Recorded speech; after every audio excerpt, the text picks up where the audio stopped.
പക്ഷെ എനിക്ക് വേദനയോടുകൂടി ഞാൻ അറിഞ്ഞൊരു കാര്യം, കുറെ ദിവസങ്ങൾക്ക് മുമ്പ് ഞാനൊരു വീഡിയോ കണ്ടു. ആ വീഡിയോയിൽ ഞാൻ കണ്ടത്, ഒരു പള്ളിയിലേക്ക് കുറെ ആളുകൾ അതിന്റെ വാതിലുകൾ തകർത്തുകൊണ്ട് ആ പള്ളിയിലേക്ക് ഇടിച്ചു കയറി, അവിടെ അക്രമം അഴിച്ചു വിട്ടുകൊണ്ട് അവിടെ ആൾത്താരയിലൊക്കെ കയറി ബഹളമുണ്ടാക്കി. വൈദികരടക്കമുള്ള ആളുകളാണ് ബഹളങ്ങൾക്ക് നേതൃത്വം നൽകിയത്. ഹൈന്ദവ സമൂഹത്തിൽ ജാതി ചിന്തയുണ്ട് എന്ന് പറയുമ്പോൾ അത് പലപ്പോഴും പരസ്പരമുള്ള അക്രമത്തിലേക്ക് പോകാറില്ല. ഇന്ന് അത്തരത്തിലുള്ള വലിയൊരു ചിന്തയുണ്ട് എന്ന് എനിക്ക് തോന്നുന്നുമില്ല.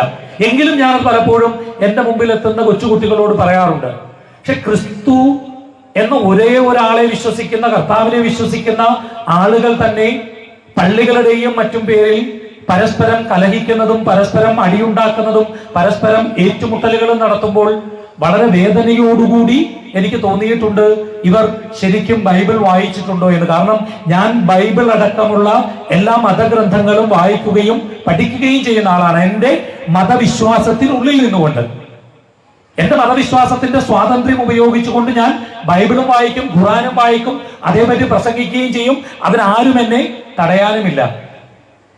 നിങ്ങൾ അറിയുക, നമ്മൾ അങ്ങനെ ഒരു കാര്യം ചെയ്യുമ്പോൾ ക്രിസ്തു വിഭാവനം ചെയ്ത കാര്യങ്ങളെ ഫോളോ ചെയ്യുന്ന, ഇപ്പൊ ക്രിസ്ത്യാനികൾ എന്ന് പറഞ്ഞാൽ ക്രിസ്തുമത വിശ്വാസികൾ മാത്രമാണെന്ന് ഞാൻ കരുതുന്നില്ല. ക്രിസ്തുവിന്റെ ആശയങ്ങളെ ഫോളോ ചെയ്യുന്ന എല്ലാവരെയും ക്രിസ്ത്യാനികളാക്കാം. ക്രിസ്തു നമുക്ക് മുമ്പിലേക്ക് പകർന്നു തന്നിട്ടുള്ള നല്ല കാര്യങ്ങളെ ഫോളോ ചെയ്യുന്ന എല്ലാവരെയും ക്രിസ്ത്യാനികളാക്കാം. ഞാനും ക്രിസ്തു പറഞ്ഞിട്ടുള്ള നല്ല കാര്യങ്ങളെ ഫോളോ ചെയ്യുന്ന ഒരാളാണ്.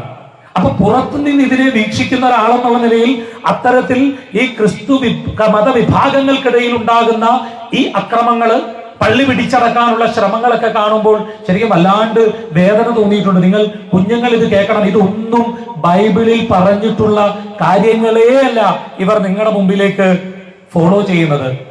ഈ ക്രൈസ്തവ സഭകളുടെ തലവൻ ആര് എന്നൊക്കെയുള്ള തരത്തിലുള്ള ചർച്ചകൾ നടക്കുമ്പോൾ എഫേസ്യർ 5-ാം അധ്യായത്തിൽ 23-ാം വാക്യത്തിൽ പറഞ്ഞിട്ടുള്ളത്, ക്രിസ്തു ശരീരത്തിന്റെ രക്ഷിതാവായി സഭയ്ക്ക് തലയാകുന്നു എന്ന് പറയുമ്പോൾ പിന്നെ വേറെ ഏത് തലയാണ് ഈ ക്രിസ്തു സഭകൾക്കുള്ളത്? ഏത് തലയ്ക്ക് വേണ്ടിയാണ് ഇവര് കിടന്ന് അടിയുണ്ടാക്കുന്നത് എന്ന് എനിക്ക് അത്ഭുതത്തോടു കൂടി തോന്നിയിട്ടുണ്ട്. കാരണം ഈ വേദിയിലല്ലാതെ എനിക്കൊരു അമ്പലത്തിൽ ചെന്ന് ഇത് പറയാൻ കഴിയില്ല എന്നുള്ളത് കൊണ്ടാണ് ഞാൻ ഈ വേദനയോടുകൂടി പറയുന്നത്. എനിക്കിത് പറയുന്നതിൽ ഭയവുമില്ല.